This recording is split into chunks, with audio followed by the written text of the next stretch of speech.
제가 칼럼에도 썼습니다만 이 1등 복권 15억에 당첨되고도 절도범이 됐던 한 청년의 얘기죠. 이미 그는 복권에 당첨되기 전에 소년원을 드나들었던 사람이었고, 그렇게 남의 물건을 훔쳐서 그렇게 유흥비와 도박으로 세월을 전전하던 사람이었습니다. 그러던 중 또 남을 또 폭행하고 해서 수배를 당했는데 그 중간에 복권이 당첨이 됐어요. 그것도 19억, 이자 다 세금되고 약 15억 정도. 그런데 2년 만에 어쨌든 돈을 다 탕진해버리고 다시 정과 23범이라는 그런 범행을 저지르죠. 마지막 기회에서 금은방을 털었다가 그것이 이제 덜미를 잡히게 되는데, 그가 덜미를 잡히게 된 그 동기도 그가 금방 털고 도망가는 택시 안에서 택시 기사에게 자기가 로또 1등 당첨됐던 것을 자랑하다가 그걸 또 근거로 추적해서 검거가 된 겁니다. 사랑하는 여러분, 우리에게 은혜가 필요합니다. 은혜 없이는 살 수 없습니다. 그런데 이 은혜마저도 우리를 바꾸지 못할 수가 있어요. 남의 걸 훔치고 그렇게 살던 그가 20대가 15억을 벌었다면 뭔가 걔가 찬선해서 삶이 달라져야 될 게 아니겠습니까? 그런데 오늘 그는 오히려 이 돈을 가지고 자기가 수배당하고 범죄했던 것을 이제 형량을 줄이기 위해서 거액의 변호사비를 쓰고, 그래서 좀 빨리 풀려나게 됐고, 또 그는 전에는 훔쳐서 도둑질해서 도박하고 유흥비를 썼는데 이제는 마음껏 기름지게 쾌락을 즐길 수 있는 돈으로 사용해 버린 겁니다. 그에게 있어서 행운과 대박이 어떤 의미가 있을까요? 죄를 가리는 데 돈을 쓰고 더 내 생활에 더 기름진 죄를 지키기 위해서 그렇게 돈을 사용하는 것, 여러분 신앙이라고 다를 게 있습니까? 오늘 저와 여러분이 은혜가 필요한 건 왜 필요합니까? 은혜가 헛되지 않기 위해서. 그렇게 인생 로또 대박 나고 남들이 만질 수 없는 평생 벌어도 못할 그 돈을 만지고도 그것은 더 이상 자신이 변하지 않고는 그에게는 행운이 될 수가 없다는 거죠. 오늘 우리들에게도 마찬가지예요. 하나님 주신 구원의 은혜와 예수 만난 은혜가 우리에게 어떤 의미를 지금 살고 있는지, 우리는 이렇게 은혜 받으면 죄를 이길 수 있는 능력이 있는가? 오히려 은혜를 자랑하지만 삶은 달라진 게 없고 교회는 세상 속에서 손가락질 받는 게 오늘 우리 현실이 아닐까요? 우리가 그렇게 스스로가 자기를 극복하고 이길 수 있는 힘이 있을까? 성경은 불가능하다고 설명합니다. 너희 힘으로는 안 된다. 그래서 은혜가 필요하다. 시편 14편 2절 3절 보면 여호와께서 하늘에서 인생을 두고 살피사 지각이 있어 하나님을 찾는 자가 있는가 보려 하신즉 다 치우쳐 함께 더러운 자가 되고 선을 향하는 자가 없으니 하나도 없도다. 하나님께서 정말 인간이 하나님을 알고 깨닫는 자가 있나 보니까 하나도 없다는 것. 더러운 데 치우치고 스스로는 그렇게 변하지 않는다는 것을 성경은 얘기합니다. 오직 그래서 갈라디아 5장 16절에 성령을 쫓아 따라 행할 때 육체의 소욕을 이길 수 있다라고 얘기합니다. 인간의 죄를 바라보는 성경의 시선은 뭘까요? 우리는 내가 열심히 착하게 살고 뭔가 노력하면 내가 뭔가 변화되고 거룩해진다고 생각을 할 수도 있습니다. 이걸 자기 부인, 자아파사라고 얘기해요. 내 죄를 이기고 나의 못난 점을, 나의 상처를, 나의 치료받을 부분들을, 이런 부분을 다 이길 수 있는 스스로 능력이 있느냐? 없다는 거죠. 이런 돌을 닦는 행위인데, 여러분 돌을 닦는 것도 그가 스스로가 의지로 한댔지만 결국 이루지 못할 그런 끝이죠. 그래서 성경은 말합니다. 너희가 나를 쫓아오려느냐? 그렇다면 너를 부인해라. 그리고 너희 십자가를 지라.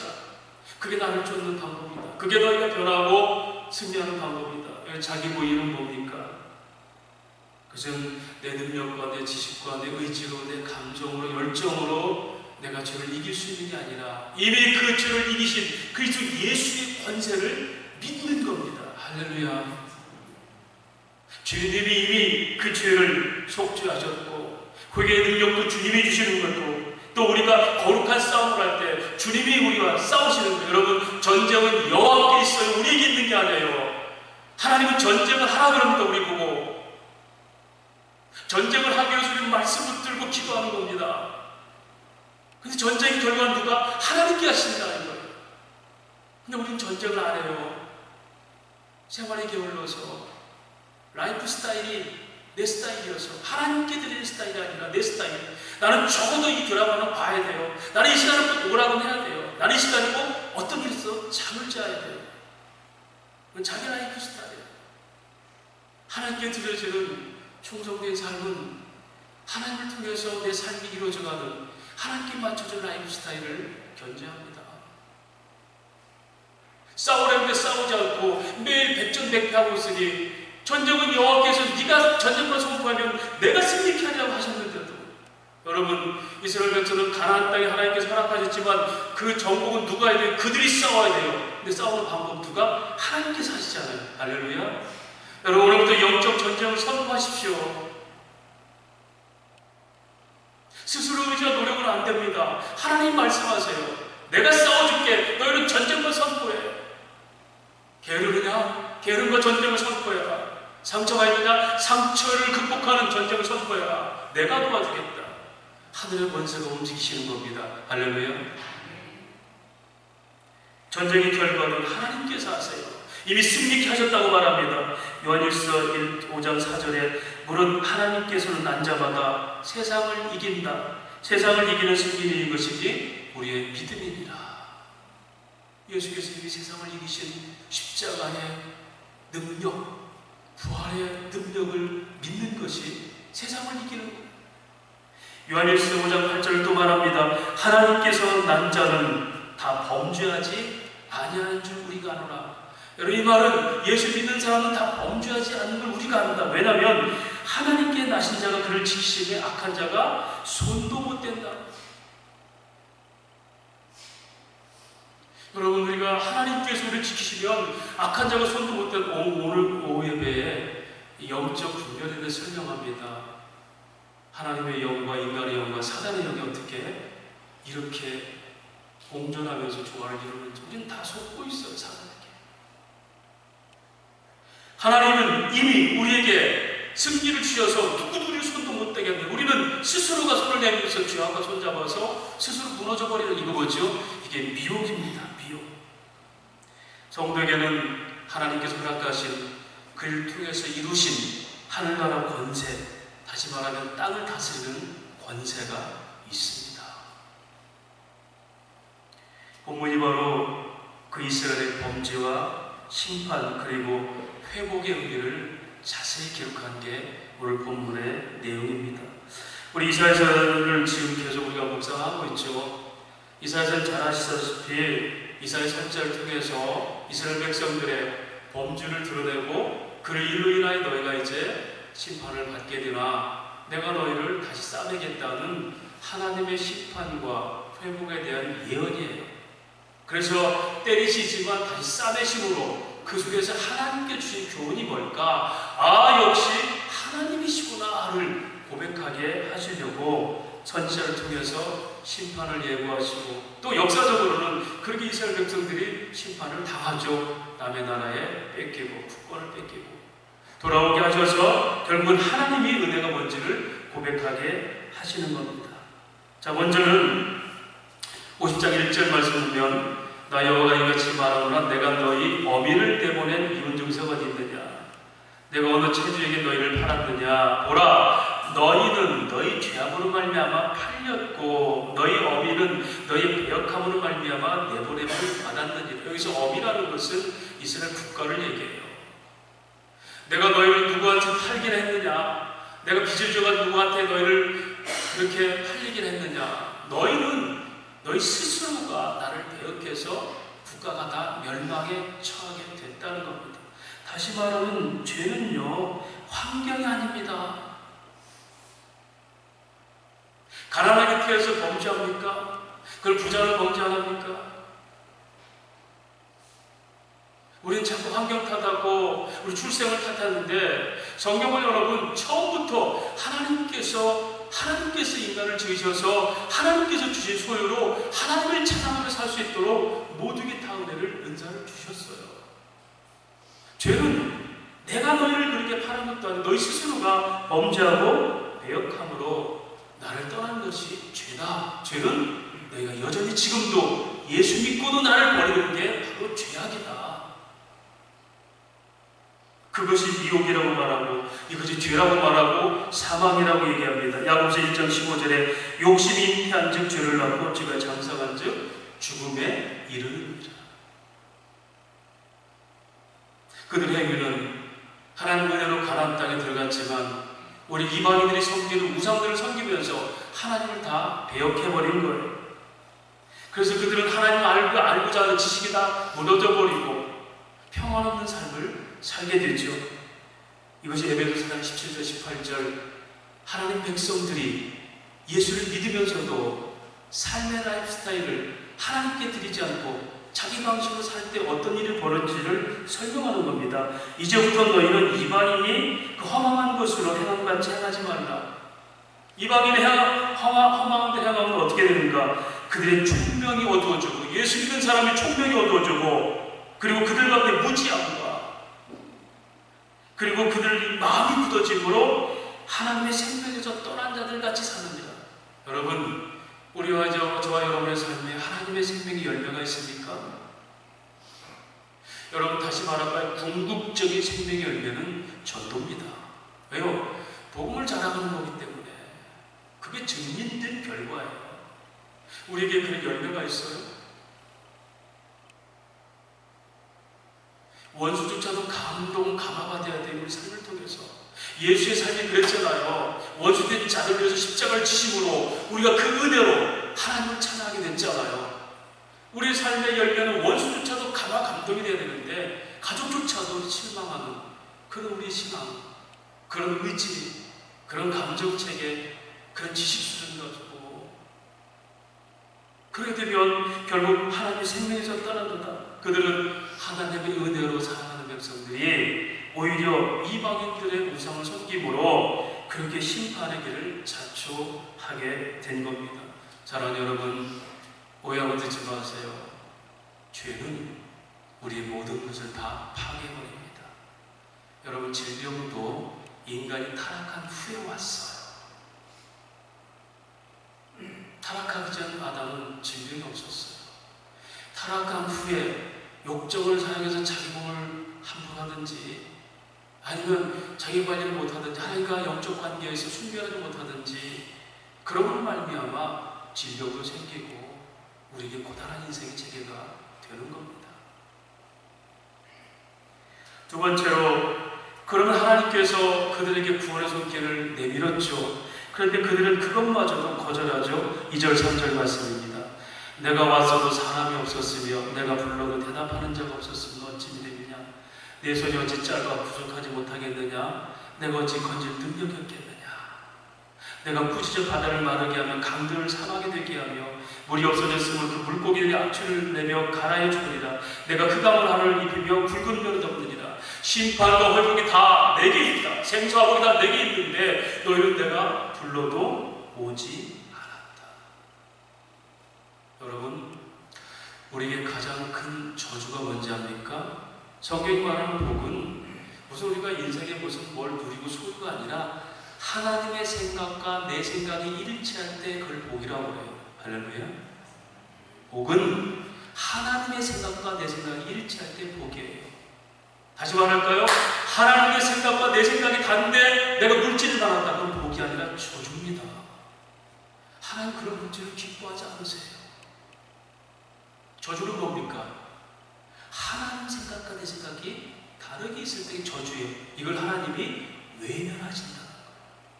잘 사는 줄 알아요. 성공한 줄 알았어요. 그런데 하나님의 생각과는 다르어요. 하나님의 지성과 감성과 하나님의 결단과 다른 나는 내 생각과 내 감정으로 내 의지대로 살아갈 뿐이고 그것이 나를 성공했다고 느낄 뿐이에요.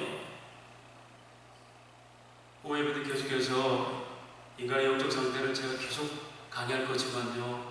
여러분이 빌리브 시스템이라고 했어요. 종교, 교육 부분이 그 속에 들어갑니다. 철학을 믿는 사람은 그게 신이에요. 과학을 신고는 그게 신입니다. 이 빌리브 시스템이에요. 그걸 철저히 믿는 거죠. 돈을 믿는 사람은 그게 신이에요. 근데 우리는 하나님을 믿어요. 할렐루야. 사람들은 뭔가 자기 삶의 체계에서 뭔가 믿음을 갖고 살아요. 우상을 섬기든 정한수를 걸었든 과학을 섬기든 철학에 빠지든. 여러분, 그러나 그것은 다 인생이 헛된 거라 성경은 말해요. 너희가 지식이 많은 자가 더 피곤한데 오직 하나님은 그를 기억하고 경외하는 자를 본분이라는 삶이라 얘기하는데, 이게 전도서의 결론이에요. 그들은 끊임없이 하나님의 손길을 거부했습니다. 여러분은 특별히 예수 믿는 사람들이요, 권고할수록 주님을 더 붙들어야 되는데, 어떤 분은 그래요. 목사님, 기도할 힘마저도 없어요. 그럼 그냥 죽겠다는 거예요. 기도할 힘마저도 없고 그런 체력이 없다면 죽어야죠. 하나님의 생명력은 에너지의 운동입니다. 내가 살고 있는 다른 사람도 살리는 능력이에요. 이게 복음이에요. 우리는 다 그렇게 하나님께서 권세를 주셨어요. 그런데도 여전히 나도 못 지키는 삶. 요한복음 10장 10절에 예수님 말씀하십니다. 인자가 온 것은 양으로 생명을 얻고 그를 풍성하게 하려 하시니라. 우리 풍성함이 어디 있어요?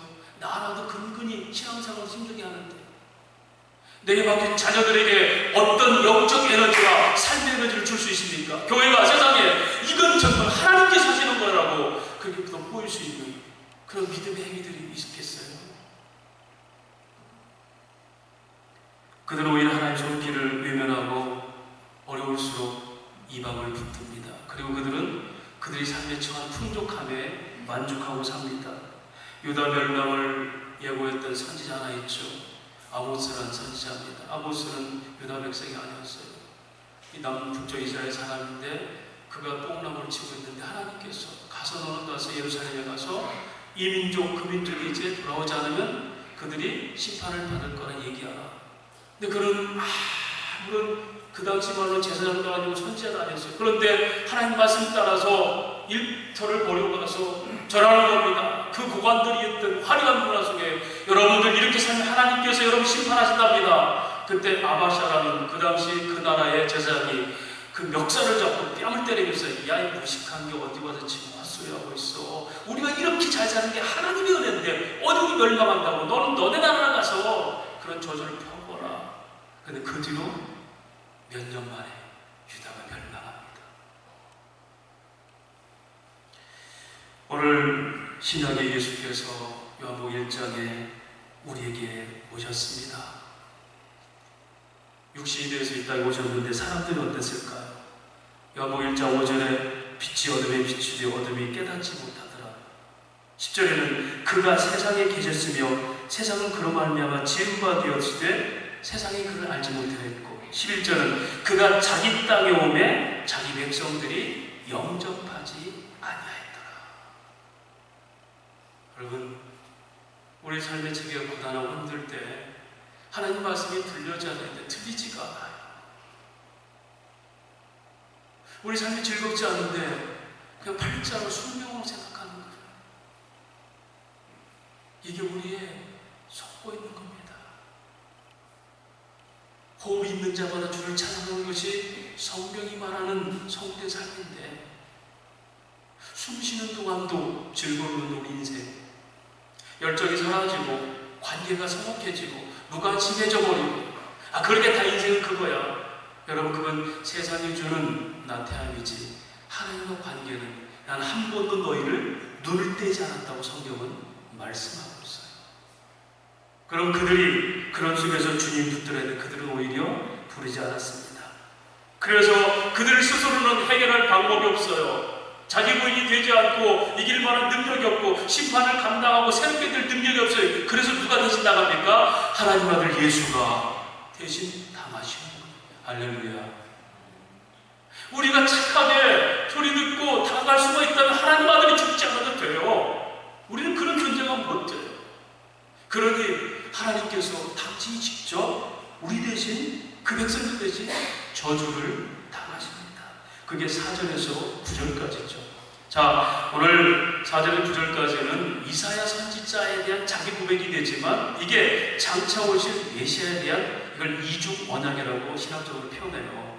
역사적으로는 이사야에 대한 얘기, 그리고 신학적으로는 영적으로는 하나님 나라의 예수에 대한 얘기예요. 첫 번째, 하나님께서 이사야에게 뭘 줬습니까? 4절 말씀, 주여께서 학자혈을 내게 주사 나로 권고한 자를 말미암아 어떻게 도와줄 줄을 알게 하시고. 사랑하는 여러분, 우리는 학자혈을 가진 자들이 돼서요, 고난받는 저 백성들에게 도와줄 줄 아는 사람들이 돼야 돼. 이게 신앙인입니다.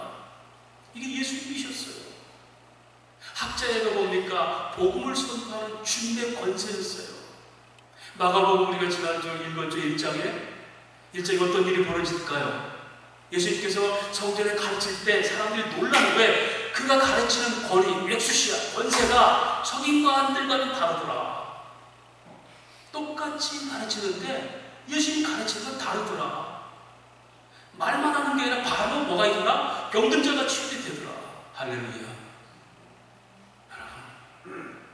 오늘 설교를 말로만 들으면 그걸로 끝납니다. 아이고 설교 기네, 아이고 설교 또 저런데. 근데 그것이 내 안에 치유가 되면 뭐가 돼요? 생명의 말씀이 됩니다. 할렐루야. 오늘 본문 읽었죠? 읽음으로 끝나면 기록된 말씀으로 끝나요. 그런데 그것이 나를 치유하는 능력되면 생명의 말씀이 돼요. 그 말씀 붙들고 나는 이겼어요. 나서를 걸어 나가라니까 그 말씀이 그가 걸어 나오는 동기예요. 너 어떻게 살았냐? 주님의 말씀이 나를 살리셨습니다. 할렐루야.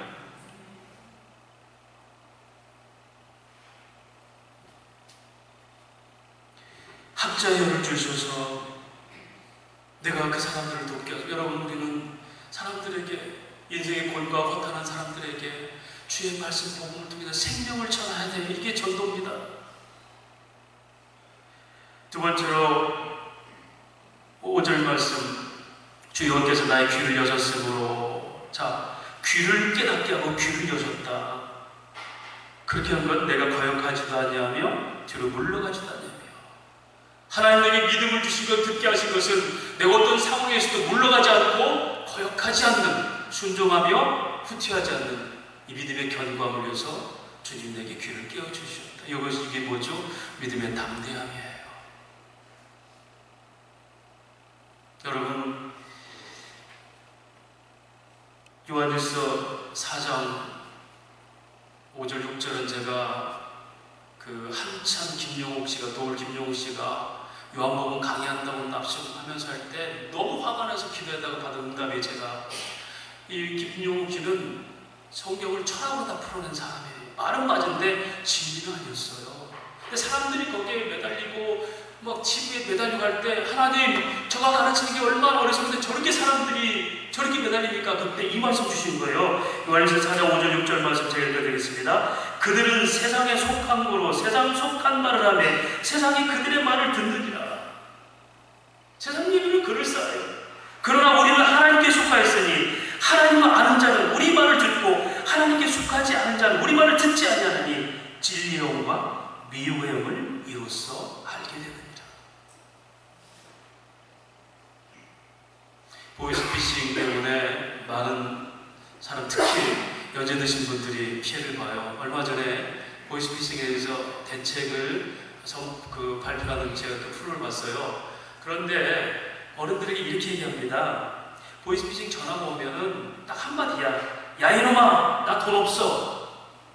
그게 퇴치의 가장 제일 방법이에요. 그럼 전화가 오면 야 이놈아, 나 돈 없어. 그럼 끝나요. 여러분, 그럼에도 그 듣는 귀가 깨닫지 못해서 3천만 원 속은 어르신도 있고, 세상에 귀를 못 깨우쳐도 그가 가진 재물을 다 뺏기는데 하나님의 영적인 귀가 깨우치지 않으면 그 인생은 거덜나 보여요. 하나님을 깨우치는 귀를 주셨어요.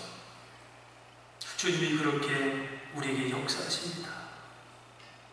우리 견고한 믿음은 그 들음에서 하나님 말씀을 깨닫고 알므로써 견고한 믿음이 생기죠. 주님은 이 믿음을 지켰습니다. 베드로가 주님 대신 내가 죽겠습니다. 절대 주님 목숨습니다.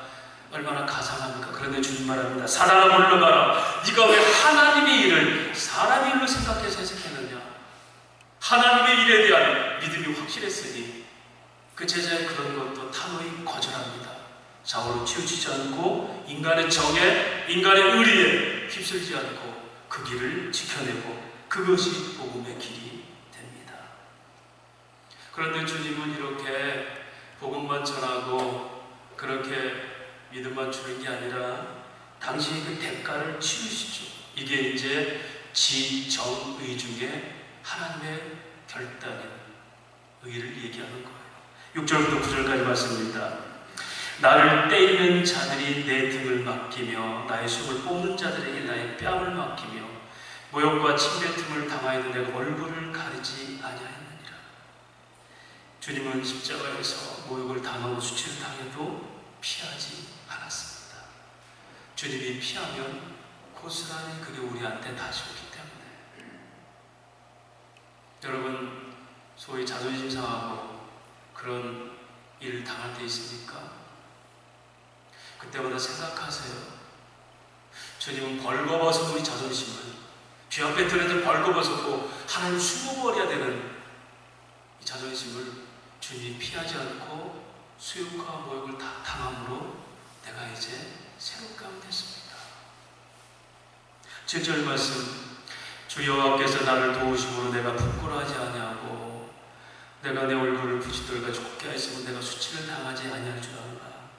하나님 믿는 마음이기 때문에 마음 상하지 않고 부끄러워 여기지 않았습니다. 저와 여러분을 하나님의 아들 예수가 십자가로 덮어주면서 우리의 죄악을 부끄럽게 여기지 않았어요. 여러분, 자녀들이 여러분 부끄럽게 살아도 부모는 덮잖아요. 수치라고 생각 안 해요. 내가 덮을 수 있는 능력 없음을 아쉬워하는 거죠. 다 덮을 수 있어서 좋을까? 살인죄를 지우고 사형수가 된 아들을 붙들고 판사에게 나를 대신 죽여주세요. 그게 부모의 덮어주는 은혜예요. 8절 말씀, 주님께서는 나를 의롭다 하시니 네가 가까이 계시니 나와 다툴 자가 누구냐? 나와 함께 설지라 나의 대적이 누구냐? 내게 가까이 나올지라. 그분은 하나님이 그를 의롭다 여기심을 알기 때문에 당당하게 십자가에서 서 계셨어요. 사람들은 저 예수를 죽여라, 불의한 제물로 죽여라 했지만 주님은 의가 뭔지를 아셨기 때문에 멈칫거리지 않고 당당하게 그 십자가에 섰습니다. 9절 말씀입니다. 보라, 주 여호와께서 나를 도우시리니 나를 정죄할 자 누구냐? 보라, 그들은 다 옷가락 헤어지며 좀이 그들을 먹으리라. 하나님의 도우심을 믿기 때문에 정의롭게 행동한 겁니다. 여러분, 우리가 때로는 어떤 일을 해가면서 야, 이거 정말 이거 내가 하나님 온당해? 이 맞아? 내가 잘 살고 있는 거야? 주님은 그런 의심이 없었어요. 하나님의 인생, 하나님 주신 길을 가기 때문에. 그래서 정의롭게 당당히 그 길을 가셨습니다. 그런데 여러분, 이 주님이 가신 길을 이사야서 53장에는 이렇게 표현합니다. 한번 이사야 53장 7절과 9절 읽겠습니다. 바로 뒤어서 53장에 주님의 순환장이죠. 53장 7절 말씀 먼저 읽겠습니다. 주님이 우리를 위해서 대신 갚으신 길은 어떤 태도로 가셨는가? 이사야 53장 7절 말씀 한번 같이 읽습니다. 시작. 그가 번역을 당하며 괴로울 때에도 그가 입을 열지 아니하였으며 마치 도주장에 끌려가는 어린 양과 털감자 앞에서 잠잠한 양같이 그의 입을 열지 아니하였도다. 그가 대신 죽으러 가면서도 입을 열지 않았다는 것은 변명이나 원망이나 책망하지 않았다는 거예요. 남의 탓하지 않았다는 거예요. 오히려 주의 저들을 용서하소서, 저들은 저들이 하는 일을 모르나이다. 여러분이 뭔가 남을 위해서 하면 얼마나 자랑을 많이 합니까? 내가 이렇게 했는데, 내가 저렇게 했는데, 그 원망도 하잖아. 너 때문에 그랬다. 그런데 주님은 입을 열지 않고 그 길을 가셨다. 왜? 그렇게 입을 열고 변명하면 그 죄가 다시 우리에게 그대로 저주가 오니까. 9절 말씀입니다. 같이 읽습니다. 시작. 그는 강포를 행하지 아니하였고 그 입엔 거짓이 없었으나 그 무덤이 악인들과 함께 있었으며 그가 죽은 후에 부자와 함께 있었다. 그는 강구하지 않았어요. 악을 행하지 않는데, 그는 십자가에서 죄인들과 함께 죽었고, 죽은 후에는 아르메나사를 세상으로 가장 자기 의를 세우게 한 무덤을 만든 그 무덤에 감춰졌다는 겁니다. 오늘 우리에게 주님이 나가신 고난, 그 고난, 그 당당한 수치를 피하지 않고 부끄러움을 얼굴을 돌리지 않는, 외면하지 않는 그 사랑이 오늘 우리를 살렸던 겁니다. 그런데 그 일을 누가 지켰다? 53장 10절 11절 말씀 바로 이어서 누가 그 일을 지켰죠? 가져드립니다. 시작. 여호와께서 그에게 상함을 받게 하시기를 원하사 질고를 당하게 하셨은즉 그의 영혼을 속건제물로 드리게 이르면 그가 씨를 보게 되며 그의 날을 길 것이요 또 그의 손으로 여호와께서 기뻐하실 때를 성취하리로다. 그가 자기 영혼의 수고한 걸 보고 만족해 길 것이라. 나의 의로운 종이 자기 지식으로 많은 사람을 의롭게 하며 또 그들의 죄악을 친히 담당하리로다. 아멘. 누가 시켰어요? 여호와께서, 하나님께서 아들 예수를 수치와 상함받기를 원하셨고, 그 아들은 그걸 온전히 순종해서 그 언약을 성취하셨고, 그러므로 우리를 용서하시는데 사용하셨습니다. 할렐루야. 그런데 주님은 그 길을 끊었고요. 어쩔 수 없이 갔을까요? 히브리서 12장 2절은 말합니다. 믿음의 주를 또 온전히 하시는 예수를 바라보자. 그는 그 앞에 있는 기쁨을 위하여 자기 십자가를 참으사 부끄러움을 개의치 아니하고 가셨다. 할렐루야. 주님은 이 십자가를 내가 이 죄인들 너희를 위해서 내가 어쩔 수 없나 잘해라 이렇게 겁박한 게 아니라 그것이 기쁨이고 즐거움으로 그 십자가를 지고 그 길을 가셨다는 겁니다. 이게 여러분 마음에 잘 안 와닿습니까? 여러분의 자녀나 가장 사랑하는 사람이 정말 심한 병에 걸려서 오늘 얘기를 할 때 여러분에게 줄 수 있는 치약이 있다면 그 즐겁겠습니까? 서글프겠습니까? 이게 사명입니까? 사랑이 사랑을 움직이는 거지 사람이 사랑을 움직이는 게 아니에요. 그 사랑이 사랑을 움직이게 만들어야 돼요. 사람이 움직이는 사랑은 자기 좋은 대로 사랑하고 그 사랑을 파괴해버려요. 내가 좋으면 다 좋은 줄 알아. 하나님의 사랑이 사랑을 움직이게 만들어야 돼요. 이게 예수의 사랑입니다. 저와 여러분이 하나님의 사랑으로 우리가 움직여져야 되는 거예요. 말 한마디를 건너더라도 하나님의 사랑 때문에 움직여. 예수는 바로 그렇게 그 사랑의 즐거움으로 십자가를 지셨어요. 교회 다니는 게 의무입니까? 적어도 난 직분이 있으니까 주일날 꼭 지켜야 이겁니까? 새벽재단 여러분 재단 쌌습니까? 그건 내가 움직이는 거예요. 내가 움직여서 율법을 지키는 겁니다. 아니에요. 하나님의 사랑 때문에. 할렐루야. 그러면서 주님을 선포하십니다. 10절 12절 말씀 다시 이사야서 50장 10절 11절 말씀입니다. 결론이죠.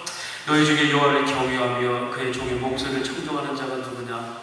흑암 중에 행하며 빛이 없는 자라도 여호와의 이름을 의뢰하며 자기 하나님께 의지할지어다. 자, 너희가 누가 자격이 있어 하나님께 갈 자가 있느냐? 없지. 그러나 너희가 죄를 짓고 흑암 중에 있고 빛이 없는 자라도 하나님께 돌아오라. 할렐루야. 이게 복음이에요, 여러분.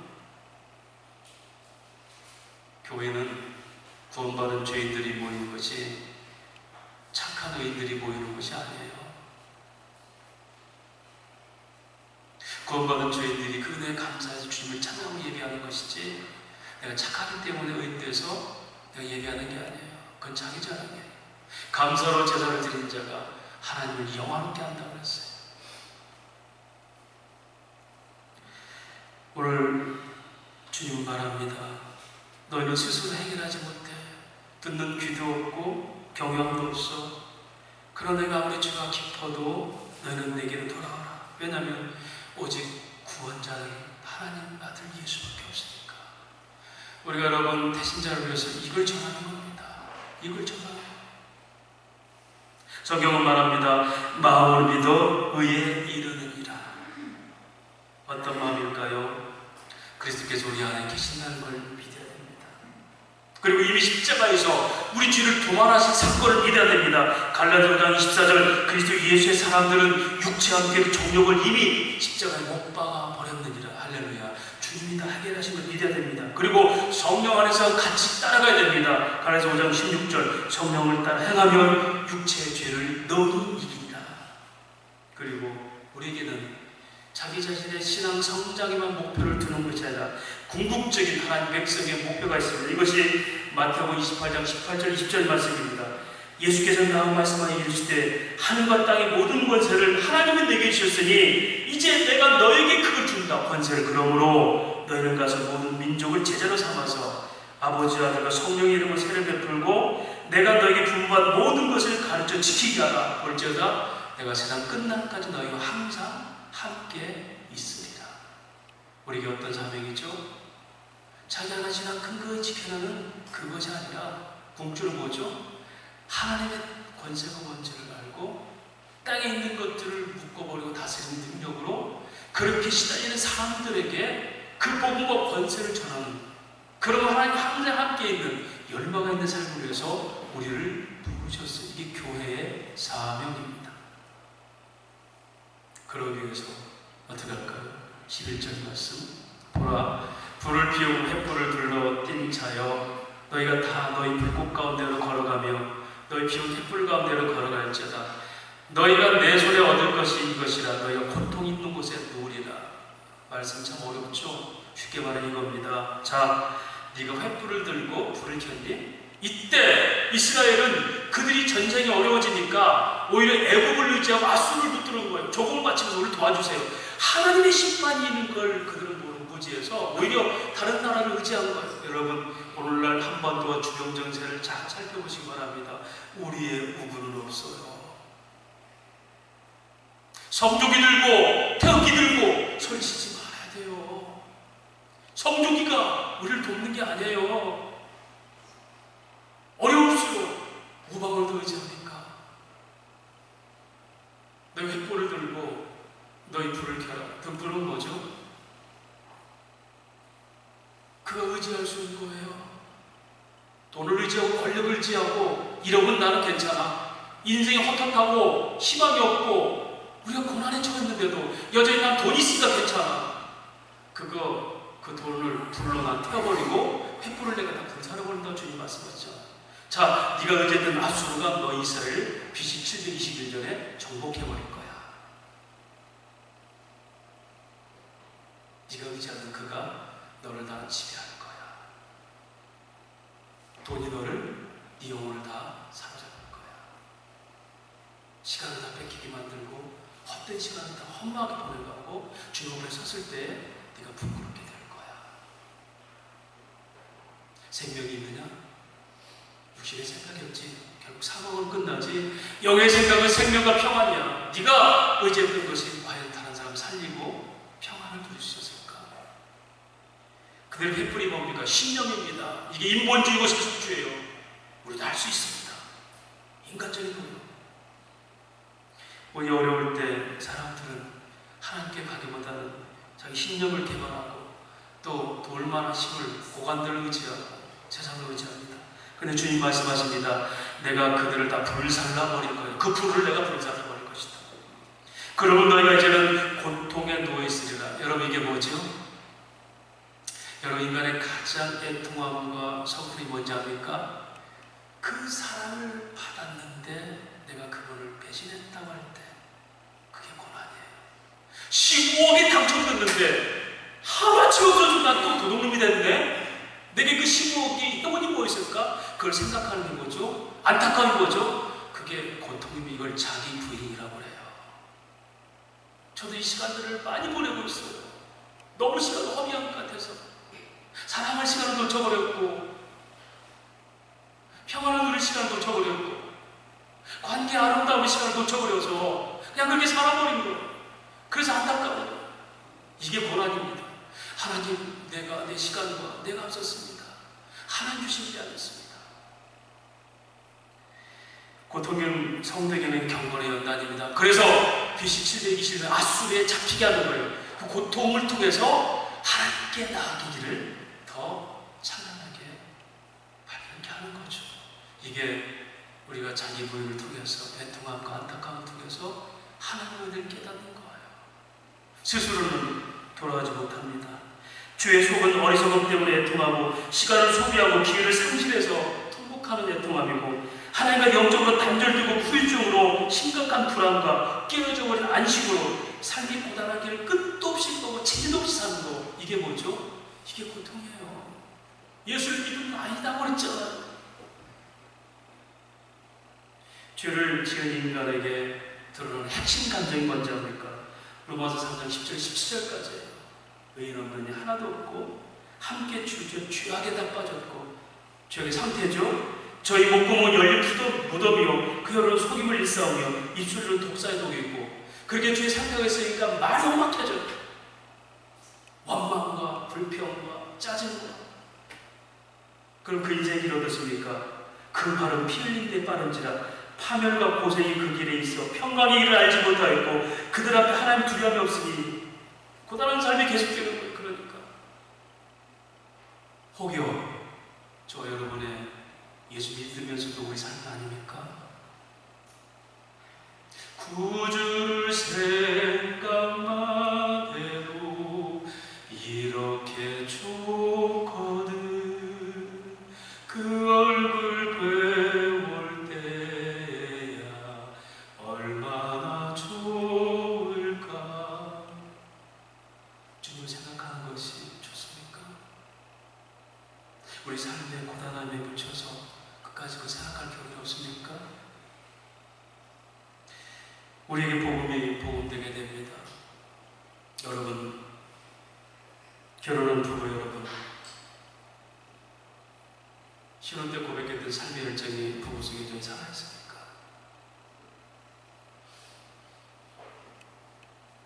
아니면 서로 포기했습니까? 인생이 다 그런 거라 숙명론에 맡겨버렸습니까? 아니, 사람들은 그럴 수 있어요. 하나님은 우리에게 결코 그렇게 우리를 포기하지 않으세요. 끊임없는 사랑을 끊임없이 고백하세요. 오늘 시간도 말씀을 통해서 우리에게 사랑을 얘기하잖아요. 빛이 없는 자도 돌아오라, 흑암 중에 없는 자도 돌아오라. 난 언제든지 너희 수치를 내가 당해주고 너희 부끄러움을 내가 외면하지 않고 내가 그 길을 갈 테니 완전히 돌아와라. 지금도 주님 사랑 고백하잖아요. 우리 신앙의 열정이 살렸다면 숙명론에 빠진 겁니다. 복음 안에 보장된 능력을 누려야 됩니다. 예수님이 죄와 사망에서 거주신 구원의 권세를 믿어야 됩니다. 성령이 우리를 다스리심으로 함께 하신 걸 믿어야 됩니다. 그리고 영원히 승리케 하신 십자가의 능력을 믿어야 됩니다. 그리고 그 권능을 입고 이제는 다른 사람에게 복음을 증거하는 이 사명자의 삶을 우리는 살아야 됩니다. 그래서 우리가 언제든지 말씀을 읽을 때나 기도할 때나 주님의 내미는 손을 꼭 보셔야 됩니다. 들으셔야 됩니다. 주여, 오늘 말씀처럼 흑암 중에 행하여 빛이 없는 자라도 여호와 이름을 의뢰하며 자기 하나님을 의지할지어다. 여전히 지금 죄 속에 있을지라도 하나님께 가면 됩니다. 그런 믿음의 은혜로 수없이 고통 당하면서도 깨닫지 못하는 하나님 모르는 백성들에게 복음을 전하고, 예수를 믿어도 생명력 없이 살아가는 누추한 인생들에게 불탄 하나님의 열정과 사랑을 증명함으로 성도의 거룩한 삶 속에 열매가 있는 저 여러분의 삶, 그리고 선천교회 되시기를 주의 이름으로 축원합니다.